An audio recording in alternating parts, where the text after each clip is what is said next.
All right, so this video lecture is for today, Monday, the 13th. Yeah, the 13th. So, yeah, I had a little car trouble, wasn't able to come in, but I don't want to get behind, so I will post this on the Blackboard. And this is the beginning of Unit 2. So we read some philosophical short fiction, but now we're getting into actual philosophy. We're starting with some older stuff. So, this is typically called early modern philosophy, and it's sort of right around when I'm largely skipping over beginnings of where people typically find philosophy in sort of the Greeks. There was also a lot going on in China and in India as well, back like in the BCs, like 300 BC, roughly 400 BC. Um, we're starting in the 1600s, right, where it's typically called the Enlightenment, sort of after the Renaissance. Um, After many years of philosophy being largely religious, monks were doing it in the Catholic Church. Now we have people doing it. They're all typically tend to be religious people, but it's sort of has a different basis. They're not grounding things in scripture. They're grounding things entirely in reason. They're usually trying to come up with conclusions that are compatible, right, with the religious dogma of the time, because there's um, still the case that if you're sort of uh, called a heretic, or if you sort of proselytize heretical views, you're going to have trouble getting a job, and you could even be prosecuted. So, um, anyways, this is where we're choosing to start with our epistemology, and Descartes is pretty well known. So, if you are going to take a philosophy course, you're probably going to encounter some Descartes. He's a French philosopher. Uh, Interesting person. So he was not like a scholastic his whole life. He was like a mercenary soldier, a gambler, and at a certain point he inherited some money and sort of put together enough that he could retire relatively young. And then he wanted to sort of devote his life to philosophy and mathematics. He did a lot in mathematics. Have you ever heard of the Cartesian plane, right, where you're plotting x and y coordinates? Cartesian is from Descartes, right? So he invented calculus sort of at the same time as Newton. They sort of uh, invented calculus. So he was what we call a polymath, right? He made important discoveries in several different fields. Um, he's sort of well known for kind of like wanting to sleep in, doing his work in bed. He would sort of sit in bed all day and think. He actually died because he did get a job where he had to get up early and walk through the snow, and he caught a cold and died.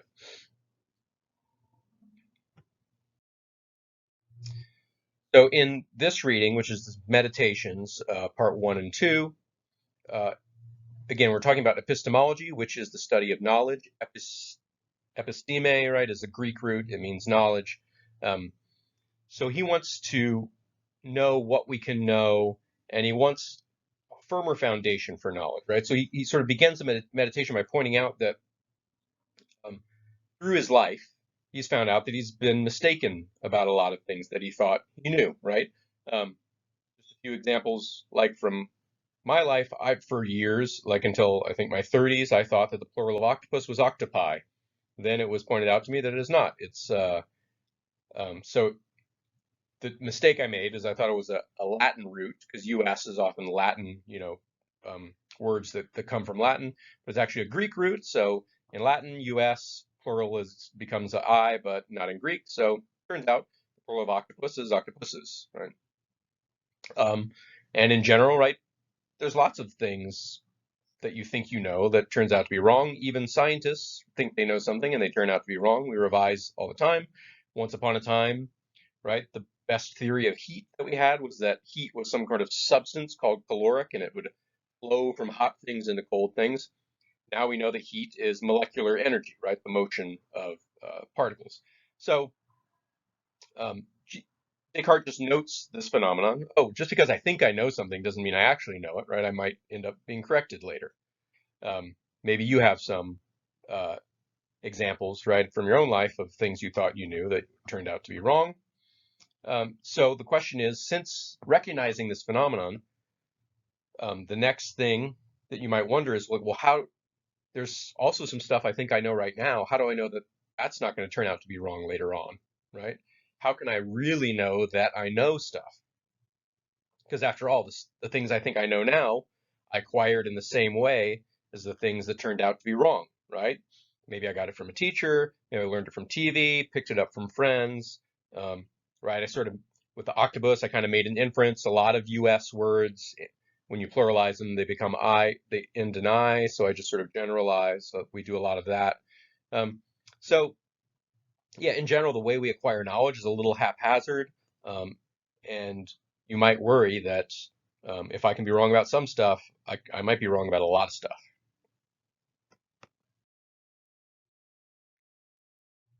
So um, Descartes thinking about a method, right, where he could figure out which is the stuff that he can be confident that he knows and which is the stuff that he might have to revise. Now you could go through all of your beliefs one by one. Um, that would literally take forever because you literally have an infinite number of beliefs, right? Um, Even though like your brain is finite, right? It can only hold a finite amount of information.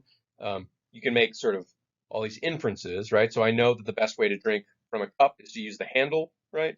That might not be sort of like formally encoded in my brain.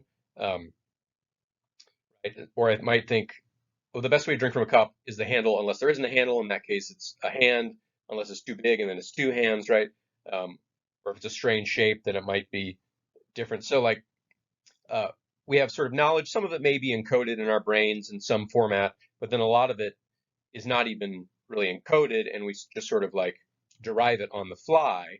Um, and that stuff is infinite, right? So I know that grass is green or the sky is white. So any or statement, right? If one part is true, then the whole statement is true, right? So, for example, hey, when I get home, it's either going to be the case that the pizza I left in the fridge is there, or my wife's going to have eaten it, right? That statement is true, even though they're two opposite things. The pizza's there, the pizza isn't there. One of those has to be true. So the whole or statement is going to be true, right? That's just a function of how that word works in English logically. But that means that if I know one thing, that the grass is green, then I can add any or statement, right? And that whole statement is going to be true. So that means I can have an infinite number of beliefs, right? So I can know that grass is green or the sky is magenta. I can know that grass is green or there are 1,001 penguins at the South Pole. Grass is green or there's 1,002 penguins at the South Pole, and so on, right? So point being, we have too many beliefs, right? Either sort of presently in our brain or that could be quickly sort of added there on the fly to ever be able to examine them one by one. So he needs another method. And so what he wants to do is doubt everything. Everything that's in his brain, he's gonna say, you know what? Um, I'm gonna right hold off on that, and I'm gonna doubt it all and see if I can start from scratch. I'm gonna wipe the slate clean. Um, this sort of approach to epistemology is called foundationalism, right? So it's the idea that we need to find some firm sorts of knowledge that we know can't be wrong, and then we need to build up from that.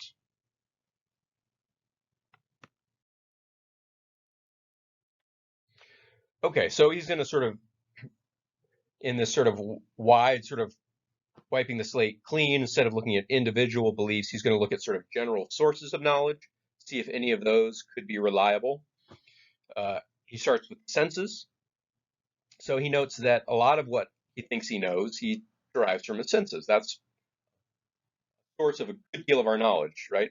Some people would claim it's the source of all of our knowledge, right? Um, those are,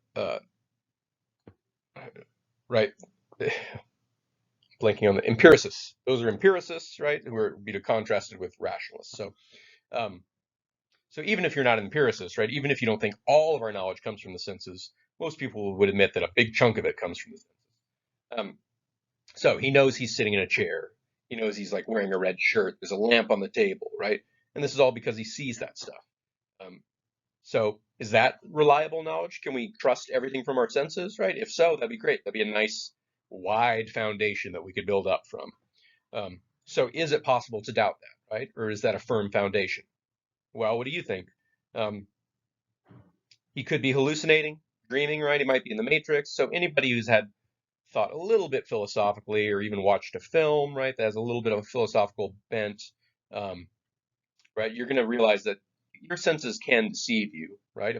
I'm looking at a screen right now. If I push my eye, there's two screens, right? Um, so which is it? Your senses aren't always true. Again, we dream, right? When you're dreaming, you're convinced that it's all real. You wake up, it's not.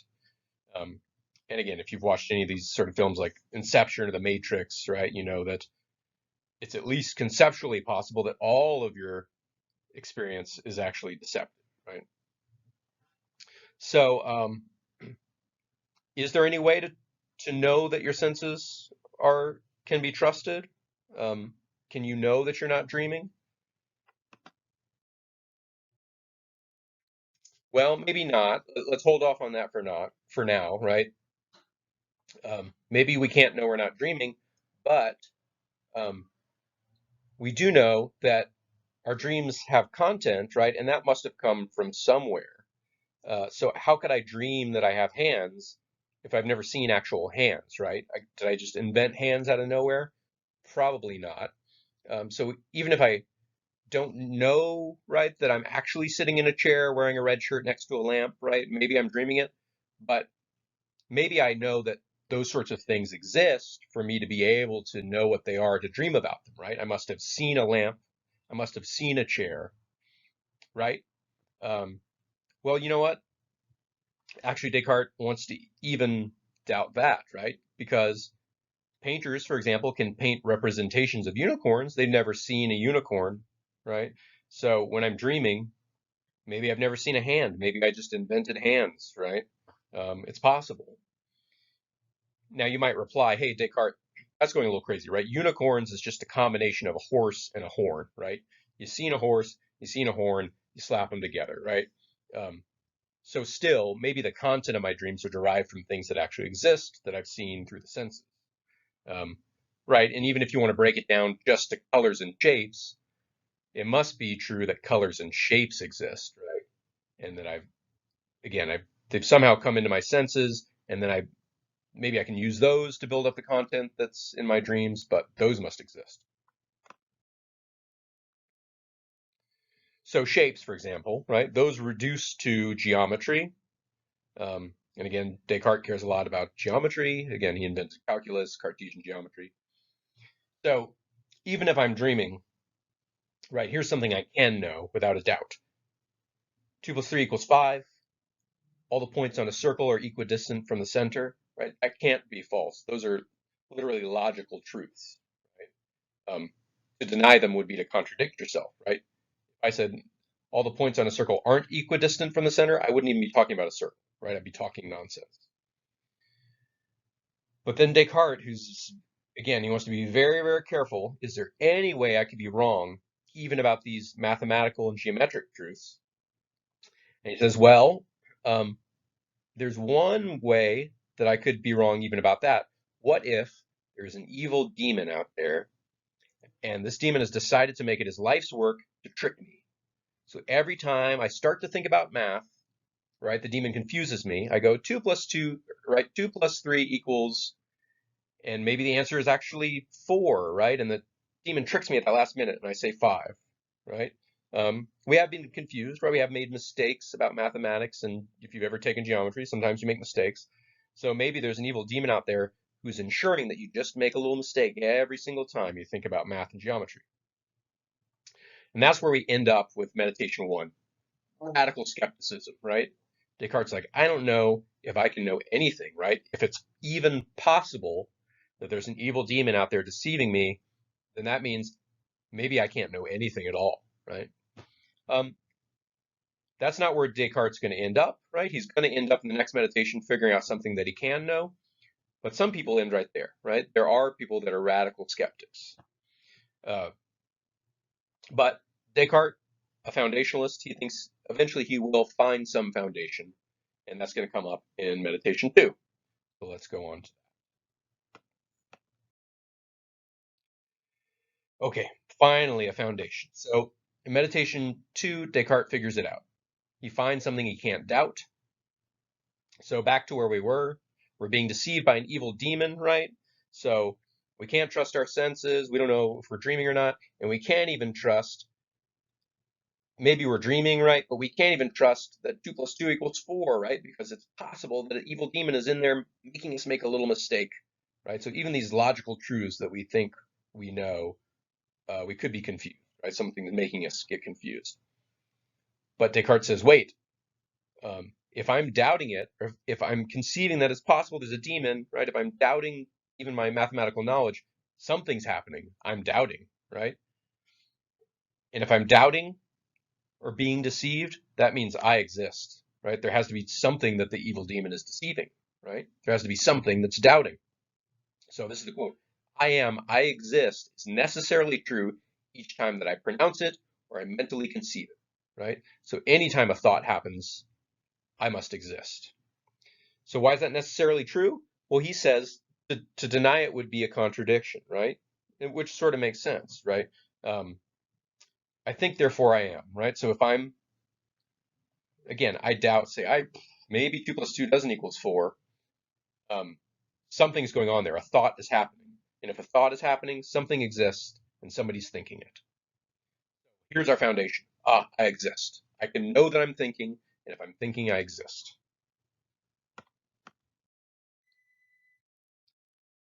Okay, well, great. So I exist.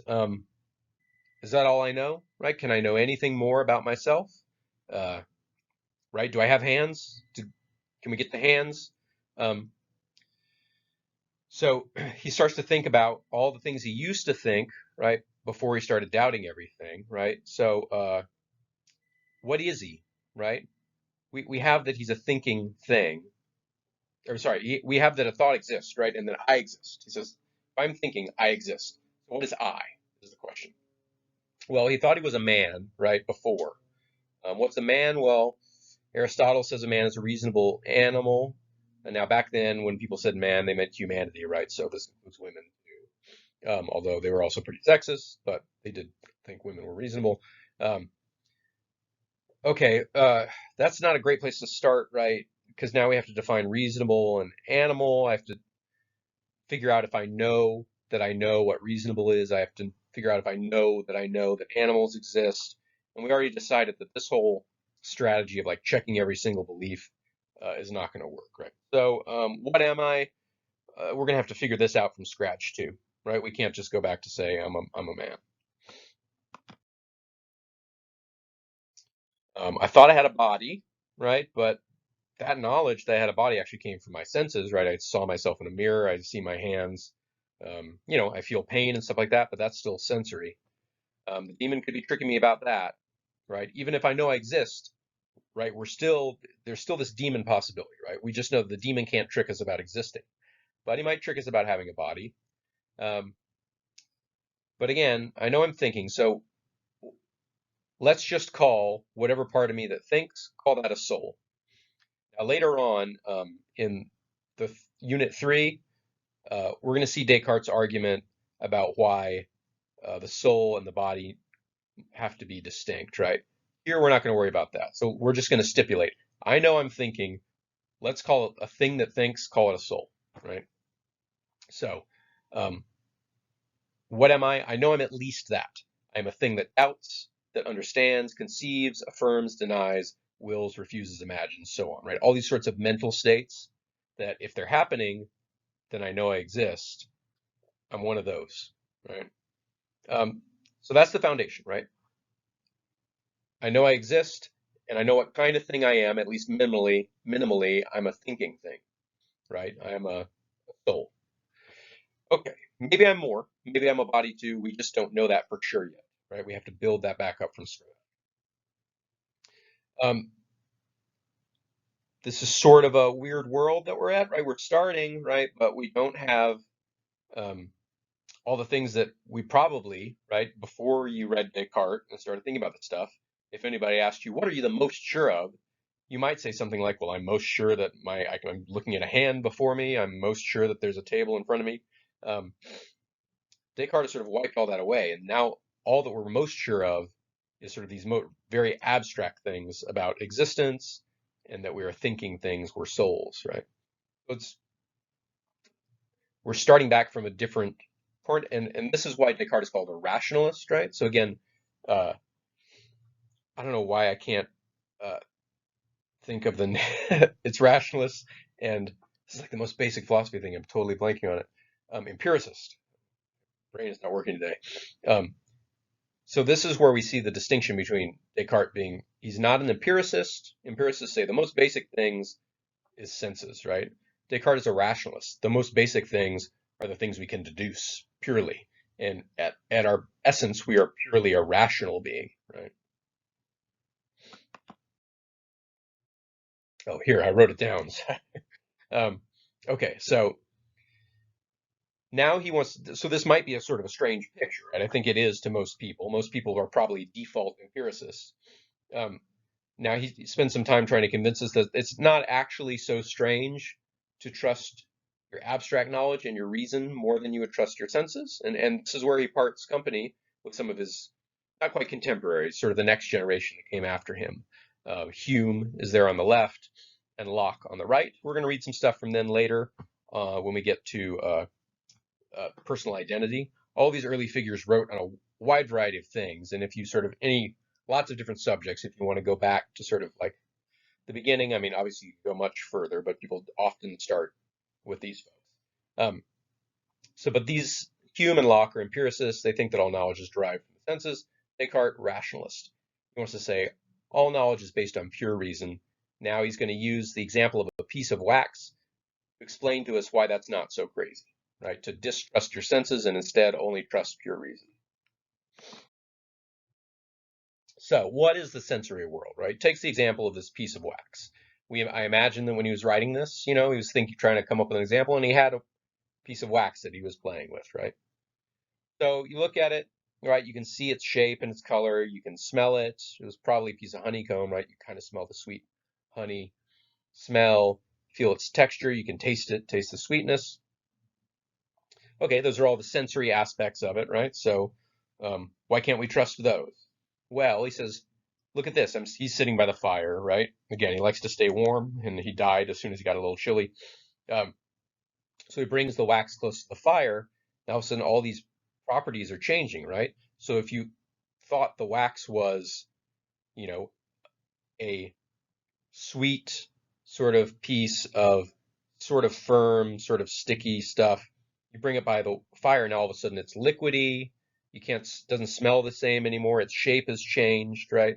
So every property, every sensory property that was accessible to you through the senses with the wax has totally changed. So none of those sensory properties are essential to the wax, right?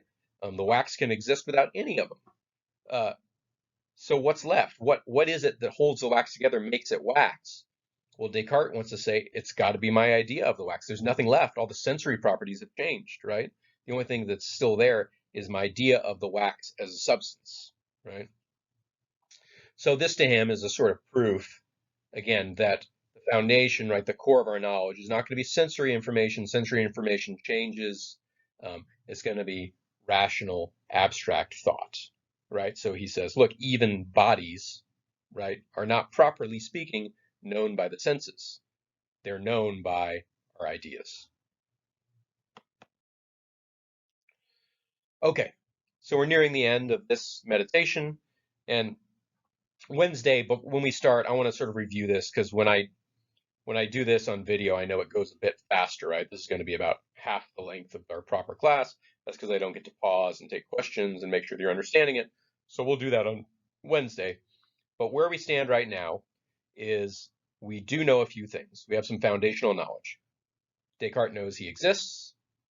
He knows that by I, he means a thinking thing. And by thinking, he means he doesn't really define it except by example. He says doubting, judging, all those things he lists, right? That's what thinking is. And he's a thing that does that. Not really a proper definition, right? Just a list of examples. So we don't know a lot, but it's something, right? This is actually, when you think about it, real progress, right?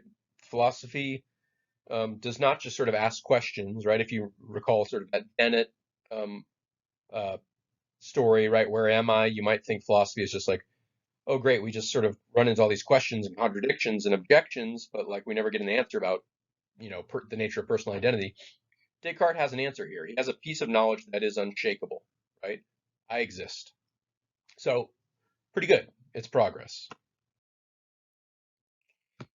Now, maybe we can discuss these on Wednesday, but people have, right, uh, critiqued this, right?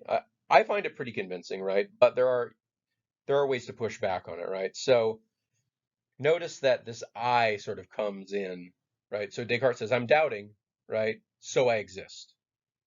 Is that a good inference, right? Should he go from I'm doubting to a doubt exists, right? Uh, do you need an I? Do you need a subject, right, to come along with it? Or can there just be doubt? That's still something, right? Something exists, right? We still have a piece of knowledge. But some philosophers have said he knows a little less than he thinks he knows, right? He knows that doubt exists, but he's not correct to think that a subject, an I, comes along for the ride.